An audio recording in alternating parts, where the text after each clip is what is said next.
Welcome to the Cheating Wife Stories channel. The video flickers on my screen. Grainy. Dark.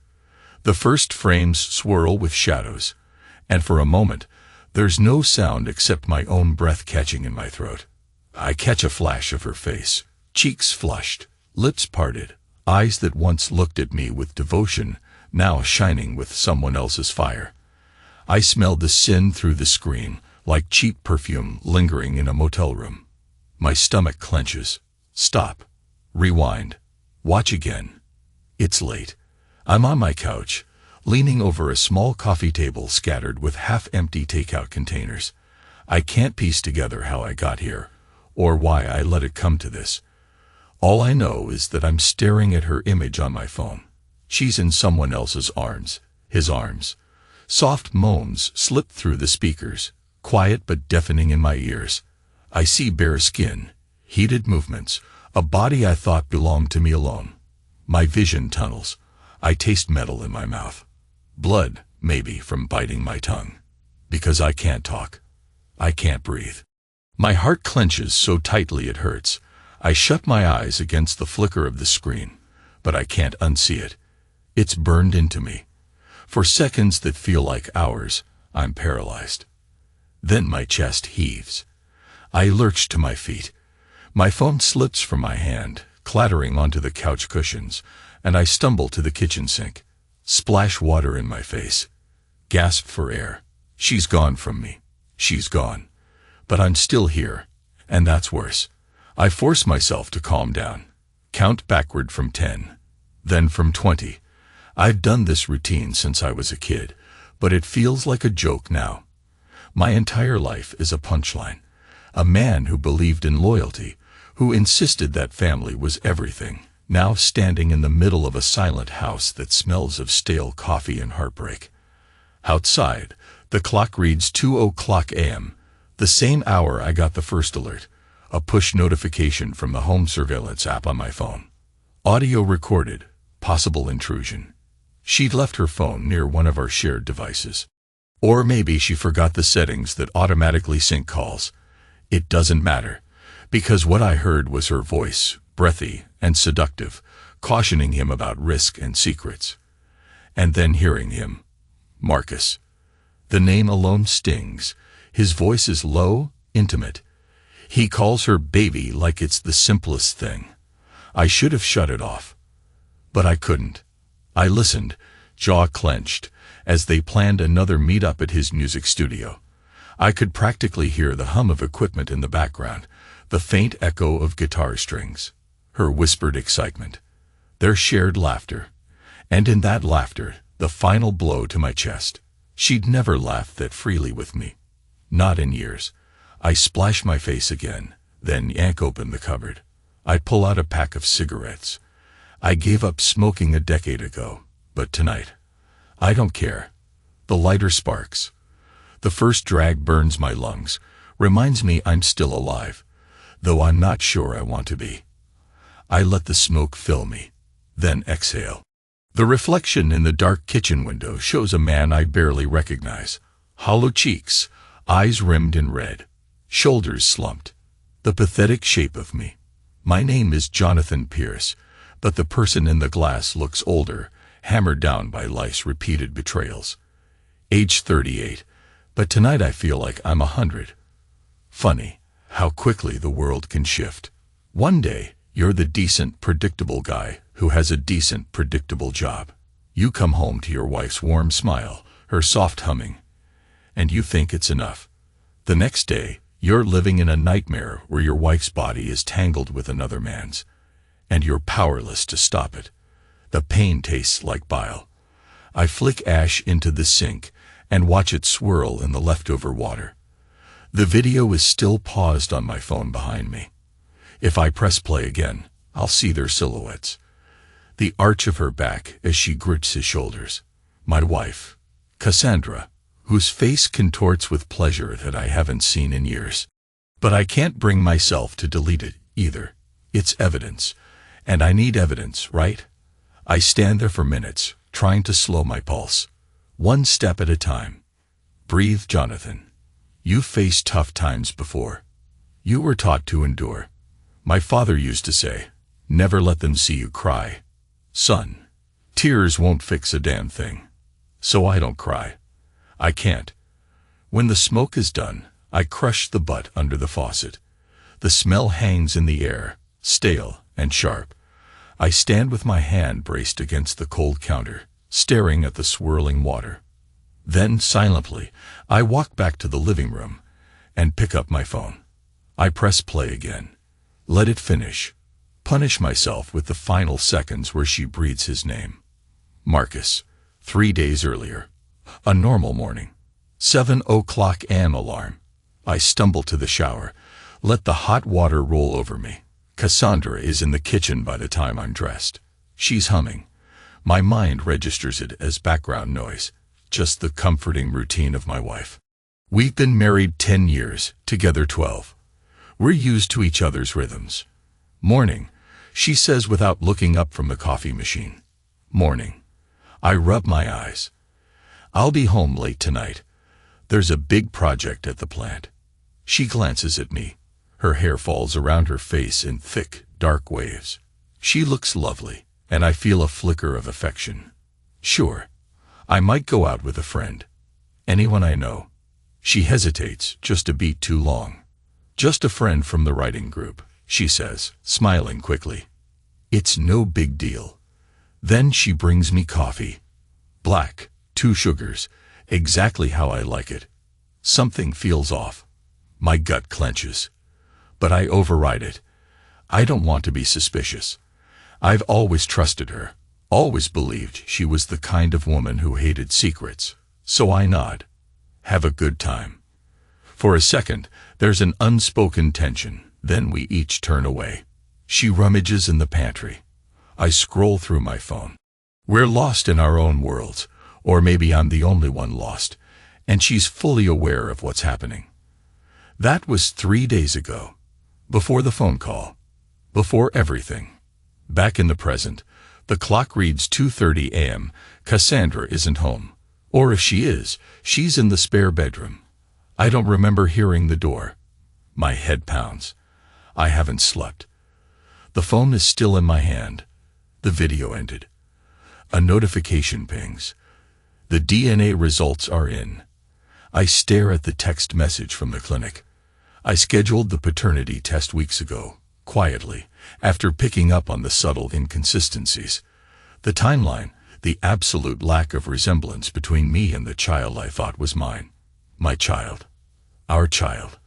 That's where betrayal hits hardest, in your blood. You do the math, suspect you might be insane. But sometimes, heartbreak is a scalpel that slices illusions. And illusions bleed out truth. Hands shaking. I open the clinic's app, scanning the results. Positive that I am not. My vision dims at the corners. My chest seizes. The words are there, stark and undeniable. Probability of paternity, 0%. I walk to the bathroom, flicking on the light. My reflection is lined with exhaustion. So that's how it is, I whisper. My voice cracks. I see the color fade from my face, replaced by a dull, heavy acceptance. The child, who's just a toddler, is not mine. She carried on with someone else. Maybe Marcus, maybe another. All those sweet moments of fatherhood I'd lived for were built on a lie. My arms start trembling. I grip the sink to keep steady. I hear the faint sound of a door opening behind me. Her footsteps.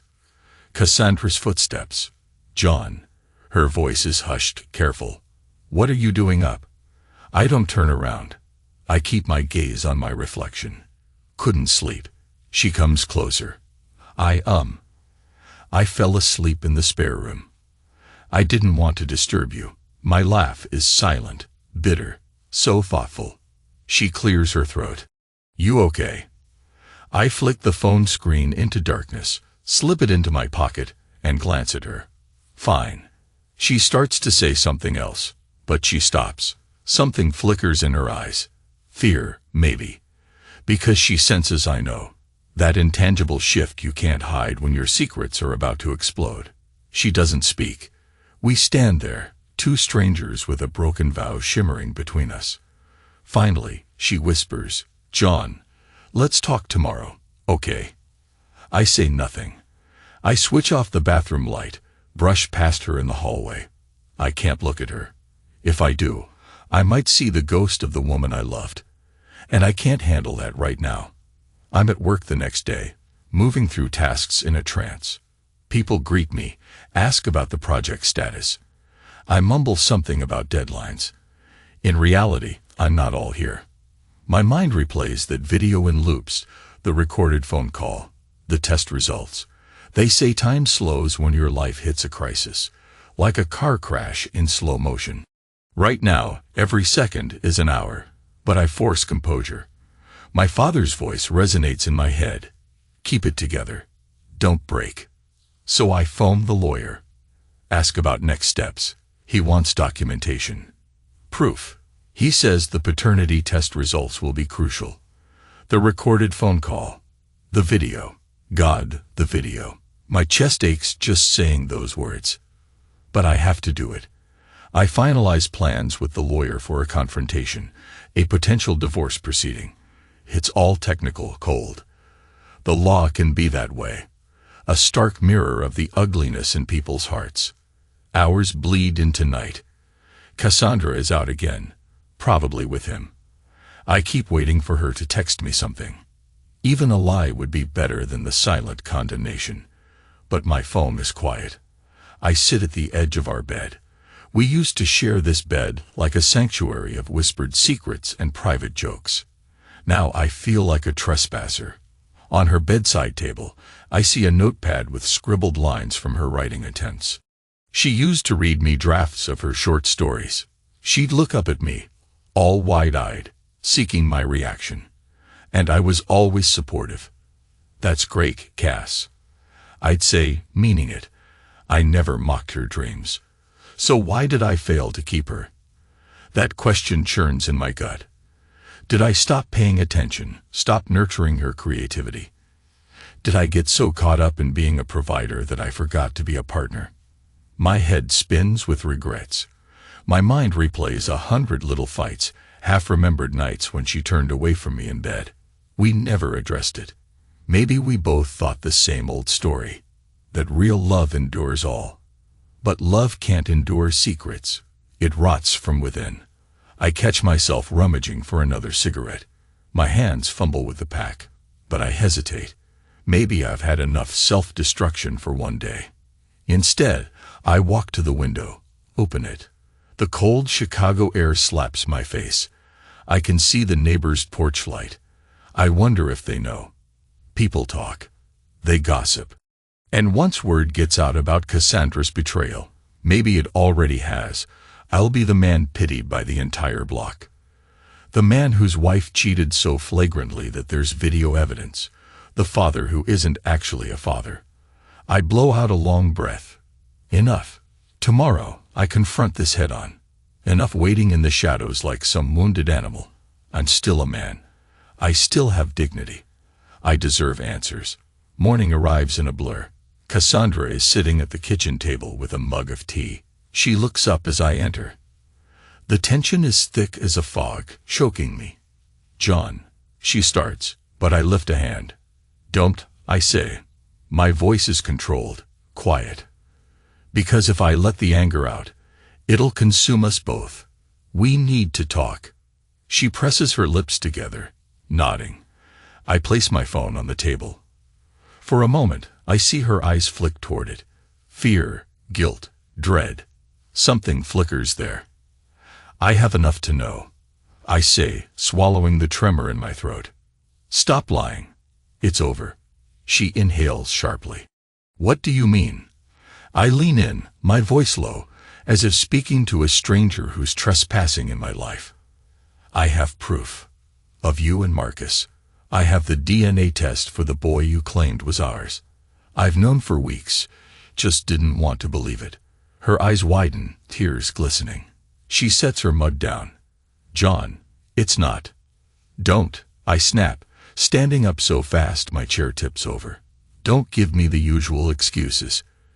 Don't insult me by pretending you didn't tear my life apart." Tears slide down her cheeks. She looks away. "I'm sorry," she whispers. I let that silence stretch. My anger coils tighter, but I don't show it. I press my palms on the table, leaning forward. "You had your reasons, I'm sure. Boredom, curiosity, or maybe you just thought I wasn't enough. But we both know the line you crossed, and there's no going back." She breaks under the weight of my words. "I never wanted to hurt you." A bitter chuckle escapes my throat. "Well, you did one hell of a job not wanting it." She tries to reach for my hand, but I step back.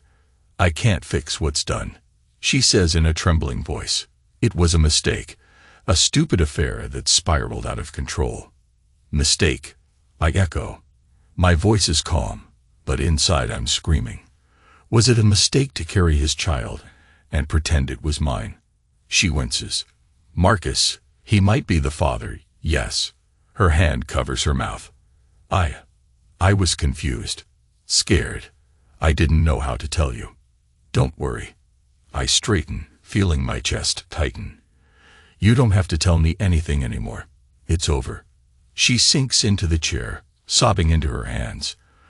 And though I feel a twist of pity, a raw ache for the woman I once cherished, I steel myself. I remember the video, her nails scraping down his back. The phone call. That last moan of his name. My empathy dies. Time crawls forward in the aftermath. I consult with my lawyer, who suggests releasing the information in a controlled way, especially the DNA test, if Cassandra contests. She claims she won't. But I'm not sure I trust her word on anything anymore. We separate within days.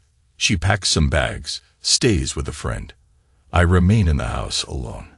She tries to talk, to fix, to cry. I say nothing, because that's how I manage the pain. I silence it, lock it behind my clenched teeth, let it eat me from the inside, which is exactly how it feels. Days later, an official statement is made. Something about irreconcilable differences. The details slip out anyway. She confesses bits on her social media, tries to shape the narrative. She wants sympathy, apparently. It was a phase, she says, an escape from monotony. The divorce papers are filed. My phone buzzes constantly with messages from friends, family. Some outraged, some pitying. I respond to almost none. At night, I sit in the living room with a glass of whiskey. The reflection of the street lamp dances on the walls, flickers in the glass. I'm quiet. I'm still. I don't watch the video anymore, but it replays in my mind unbidden. Sometimes I dream about it, and I jolt awake drenched in sweat. The house is too silent. Her absence is a presence all its own, haunting every corner. It's around that time I realize I need to confront him. Marcus. I'm not sure why. Maybe it's closure. Maybe it's because I can't stand the idea of letting him walk away unscathed. I track him down at his music studio. He's not hard to find. His name is listed on local websites. My heart thuds heavily as I drive downtown. The Chicago skyline looms, a labyrinth of steel and glass. I park outside an old brick building near a row of bars. The neon lights flicker, casting eerie shadows on the wet pavement. Storm clouds gather overhead. It suits my mood. I approach the door. A faint bass line resonates from within. I open it, step inside. The hallway is lined with acoustic foam. Rehearsal rooms on each side. I see a battered sign reading Rivera Productions taped to one door. I knock, not caring who hears me. A moment later, the door opens. Marcus stands there, a tall, lean figure with dark hair, wearing a black t-shirt. He looks at me, confusion shifting to recognition in his eyes. "You're..."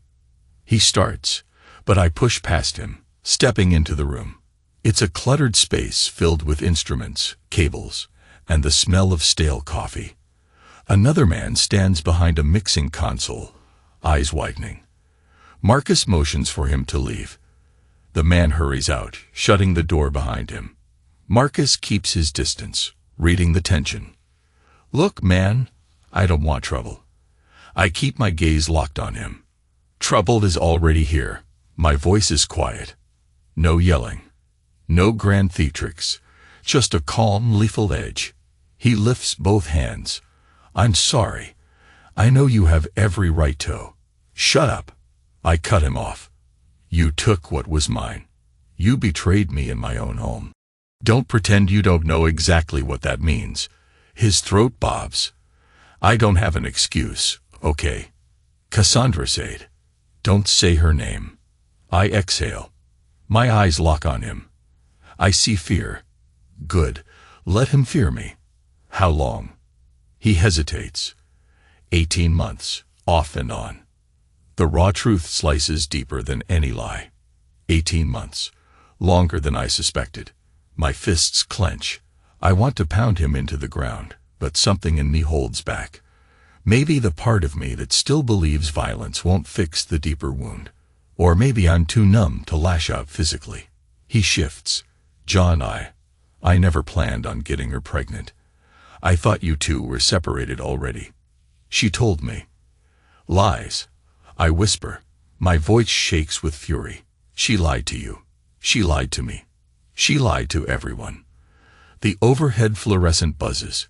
He stands there, uncertain, eyes flicking to the door as though to see if he could escape. My shoulders square. I came here to see the kind of man who wrecked a marriage. Now I know, you're just a coward. He opens his mouth, then closes it.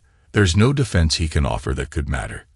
I hold his gaze for a moment longer, letting him see the depth of my hatred, the fathomless emptiness he's left me with. Then I step back, inch by inch, moving toward the door. Before I leave, I murmur, I hope you got what you wanted, because you destroyed everything else. He remains silent, and I turn away, stepping out into the hallway. My heartbeat hammers in my ears, but my face is dry. No tears. I learned that lesson long ago. The morning after that confrontation, I wake up exhausted. I get a text from Cassandra, wanting to explain. I ignore it. My mind drifts to the hush of the studio. The look in Marcus's eyes. I wonder if he's proud of himself, if he's sorry, or if he's moved on to the next woman. The thought tastes bitter. Lawyers call me with updates. The official hearing is coming soon. Cassandra wants to talk about property, about finances, about the child that isn't mine. The formalities swirl like a perfect storm. Bank accounts, retirement funds, dividing assets. Meanwhile, I'm left with an echo in my chest that used to be a heart. But I keep it together. My father's teachings, my sense of manhood, never let them see you break. I bury myself in mechanical tasks, turning my emotions into checklists and schedules. I push through each day, fueled by simmering anger. I eat alone at the cheap diner down the street, nurse a single beer. The waitress tries to chat, but I just nod politely. My mind is not in the present. I'm lost in regrets and what-ifs. A week later, the day of the public hearing arrives. We're in a small courtroom with stained wood benches. Cassandra stands across from me, eyes downcast, her lawyer at her side. My lawyer presents the DNA test, the recordings. It's methodical, humiliating. The judge eyes the documents with a polite neutrality. Cassandra's face is flushed red. She tries to speak, but the judge raises a hand. Mrs. Pierce, the facts are clear. You had an extramarital affair for an extended period, fathered a child outside the marriage. Mr. Pierce is no longer legally bound to child support or paternal obligations. Are we in agreement? She nods, tears gathering. Yes. My heart pounds like thunder in my chest. I've never felt so numb. The final blow is that I walk out of here free of fatherhood that wasn't even real in the first place. Freedom tastes like metal again, just like that night I watched the video. We sign papers in silence. She tries to catch my eye. I keep my gaze fixed on the dotted lines. She speaks softly, but I tune her out, letting the rustle of paperwork drown her out.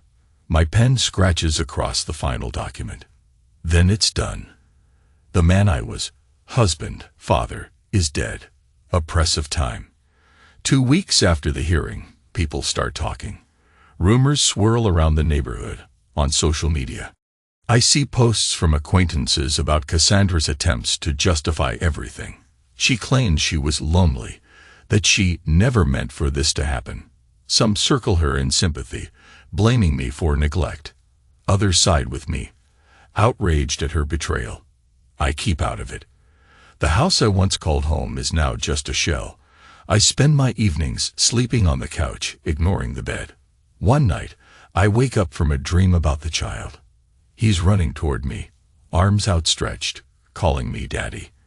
I run to meet him, but the ground crumbles beneath my feet. I wake drenched in sweat, the living room lamp buzzing overhead. Outside, it's raining. I take a moment to orient myself, realize it was just a nightmare. But the emptiness remains. I walk to the window and open it. The cold air meets my skin. I flick a cigarette to life, letting the smoke swirl around me. The reflection in the glass stares back with hollow eyes. For a moment, I imagine Cassandra's reflection joining mine. But she's not here. She's with him, or maybe alone, or maybe somewhere else entirely. All that matters is, I'm alone. The quiet hum of the street lamp outside buzzes in my ears.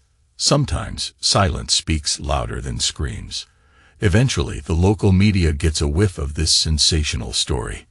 A scorned husband, an affair, a child proven by DNA to be someone else's. It's not front-page news, but small outlets run gossip columns or local rumor mills. I can't stop them, nor do I care to. It's out there now. The secret is public knowledge. Cassandra's attempts to shield it fail. And ironically, that's my final revenge. I didn't have to lift a finger. The truth blurted out on its own. She calls me. I let it ring. She calls again. On the 5th attempt, I pick up. The conversation is heavy with static, like we're speaking from opposite ends of a war zone. "John," she says, voice trembling. "Please, don't shut me out. They're all turning against me. People are saying horrible things." That's not my problem. I reply. My voice is calm, each word measured. "You wanted to live with your choices, so live with them." She lets out a shaky breath. "I still care about you, despite everything." I never meet. "You keep saying that," I interrupt. "But you did it. You lied. You cheated. You humiliated me. You made me believe I was a father. I gave that boy my heart, Cassandra." My voice cracks for the first time. "I don't know if I'll ever trust again." She sobs softly. "I don't expect forgiveness. But if you could find a way to..." "Good night," I say, and end the call. Time slips by again. The official day of the divorce signing arrives. We stand in front of the clerk, finalize the final decree. Cassandra tries to meet my gaze, but I'm shut tight as a steel vault. She's survived this ordeal in her own way, maybe broken, but still breathing. Meanwhile, I'm the one who died inside the night I discovered the truth. I sign the paper with a steady hand, each stroke of ink marking the end of us. We exit the office. She's trembling. The ring she once wore is gone. I'm empty-handed too. For a second, a memory rushes in. Our wedding day. How her eyes shone with tears of joy. How she whispered, "I love you." And I believed her. God, I believed her. But that's over. I turn to go. She grabs my arm. "John." Her voice is a fragile whisper.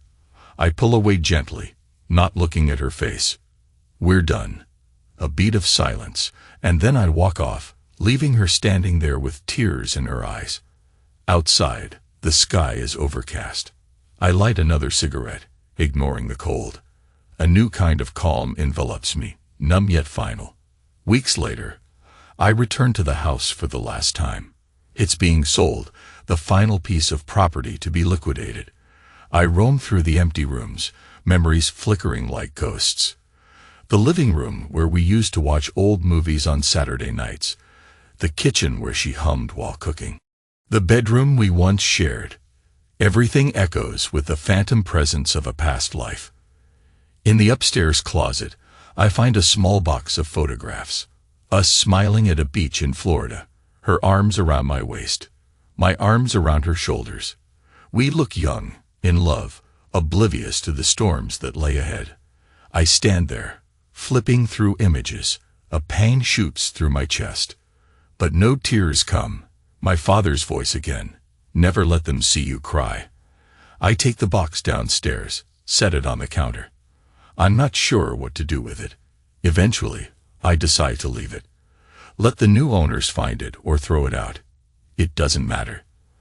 Let the pictures fade, like everything else. That evening, the final confrontation with Cassandra is arranged.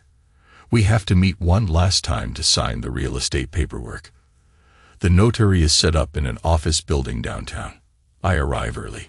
She shows up 5 minutes late. Eyes puffy, hair a bit unkempt. She looks drained. Good, I think coldly. I want her to feel every ounce of what she's done. We sign. No small talk. The notary stamps everything, collects the documents, leaves us alone in a tiny conference room. A humming fluorescent light flickers overhead.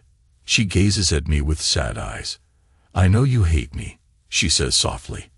I inhale. No, I answer, voice low. I don't feel enough to hate you anymore. She shivers, like my words cut her. Maybe they do, because they're true. I'm hollow. Hate requires energy I don't have left. She opens her mouth, closes it, then tries again. Marcus and I, we're not together anymore.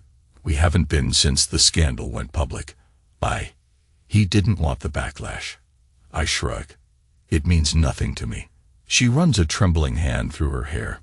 If you ever decide you want to see him, the boy, he still thinks of you. My jaw tightens. He's not my son. I say the final nail in the coffin of my fatherhood illusions. She winces. I'm sorry. I stand. So am I. I walk out. This time, she doesn't call after me.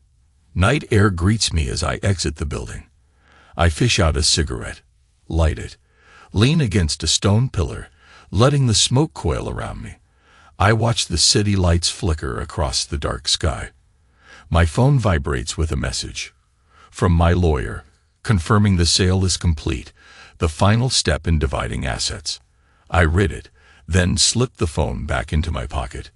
This is it. The end of the line. I think about my future, what it holds. My life has changed irreversibly, but I'm still breathing, still standing, a survivor of this brutal storm. A wave of exhaustion sweeps over me, and underneath that, a quiet sense of relief. The worst has passed, or so I choose to believe. Months later, I find myself in a cheap one-bedroom apartment on the outskirts of town. The place is modest, with a small living room, a kitchen barely big enough for a table, and a single bedroom that's still half empty. But it's mine. No ghosts of Cassandra's laughter or her moans with another man. I can actually breathe here. The divorce is finalized. The world knows her secret. Marcus's name surfaced in the social swirl, and by now, everyone has moved on to the next drama. Meanwhile, I keep my head down, go to work, handle my responsibilities. The neighbors say hello, but they have no idea who I was, who I might have been before. That suits me fine. On a Saturday afternoon, I sit by the window, a lukewarm cup of coffee in hand. The sky is a bright, cloudless blue. The sun shining on passers-by. Kids ride bikes down the street. A father jogs behind them, calling out encouragement. My chest tightens for a moment. That could have been me, maybe. I push the thought away. I've gotten good at that. I think about rejoining the dating world eventually, though the idea feels foreign. I'm not ready. The wound is still raw, even if I keep it bandaged with stoicism. Sometimes I wonder if I'll ever trust again, or if I'll remain locked behind these walls I've built. So be it. Maybe time heals. Maybe not. The phone buzzes. A message from an unknown number.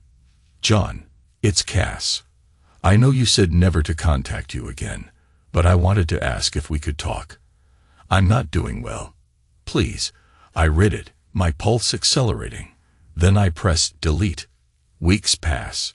The day comes when I'm finalizing a new project at work. My coworkers commend me. Nice job on the manufacturing schedule, they say. Great leadership. I fake a smile, nod politely. I do well. I'm good at burying trauma under spreadsheets. On the drive home, I stop by a small convenience store for some essentials. Milk, bread, a bottle of water. The radio plays an old rock ballad that used to be popular when I was in college. It triggers memories of simpler times. I fight an urge to switch the station.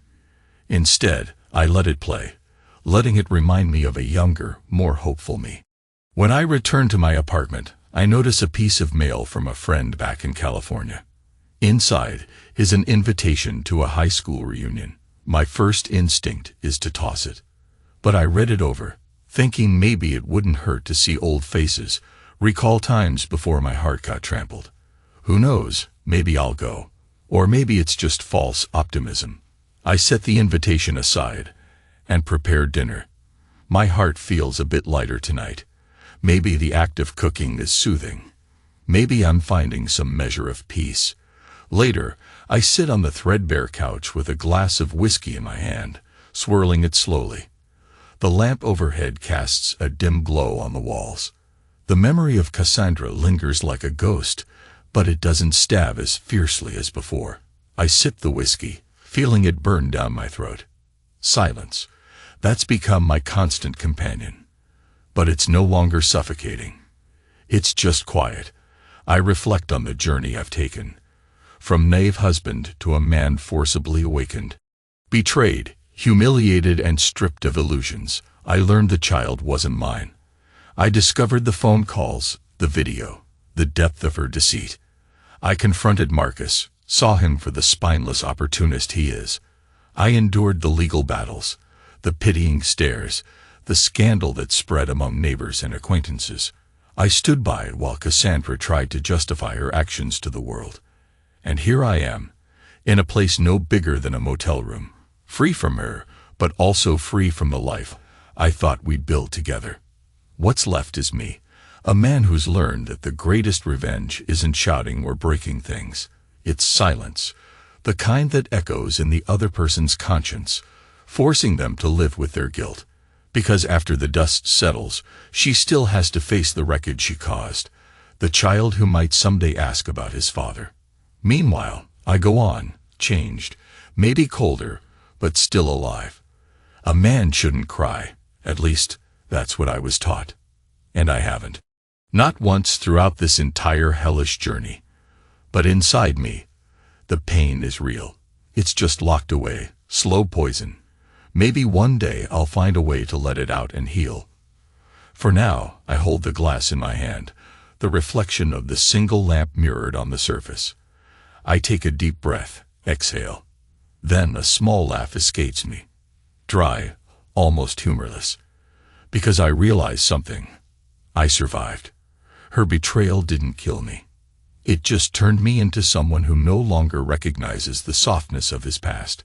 And in that transformation, I found a strange, grim strength, an emotional armor that might protect me going forward, or maybe isolate me, but at least I'll never be caught off guard like this again. I consider texting her back, responding to that message, maybe offer a half-hearted goodbye, or fling more accusations, but that would require me caring enough to reopen the wound. My father always said, silence can be louder than words. And I believe that now. My silence is the final testament to the damage she's done. Let her wrestle with it. Let her wonder if I'm still breathing, still dreaming, still hoping. Because I am. I'm just doing it without her. I raise the glass to my lips, finish the whiskey. The burn sears my throat and settles in my gut. Outside, a car horn honks. Someone yells. Life goes on for everyone else, just as it does for me. I walk over to the window, peer out at the streetlights. They flicker in the darkness like beacons, but they don't offer comfort, just the promise of another night passing. Tomorrow, I'll wake up, go to work, keep living, one step at a time. The heartbreak, The scandal, the old illusions, they're scars now. And scars don't vanish, but they do fade with time. I'll carry them quietly, never letting the world see the raw wound. That's my choice. That's the man I am. I crush my cigarette into the ashtray, watch the final ember glow and die. There's a hush that follows, so deep it resonates in my bones. Like a funeral prayer in an empty cathedral. No tears, no outbursts, just the sound of my breath and the ticking of a clock. This is my life now. An uncertain future, a quiet aftermath of betrayal. But it's mine. And so I stand there, letting the stillness wash over me, letting the gravity of everything settle in my chest. I'm no longer the man I once was. In a way, that man died the moment he lost her, the moment he learned the truth of her infidelity. But in death, there's rebirth. Something new rises, something harder, quieter, more guarded. I realize I'm whispering her name, Cassandra, a name that once filled me with warmth. Now, it's just syllables on my tongue. I close my eyes, let the last flickers of memory drift away. One final breath. Then I open my eyes, flick off the lamp, and let the darkness claim me. I whisper into that darkness, addressing no one, or maybe addressing the memory of her. You survived the divorce. But I died the moment I lost you. The words hang in the empty air, my final confession. A second later, I let them vanish into silence. And that silence is my revenge.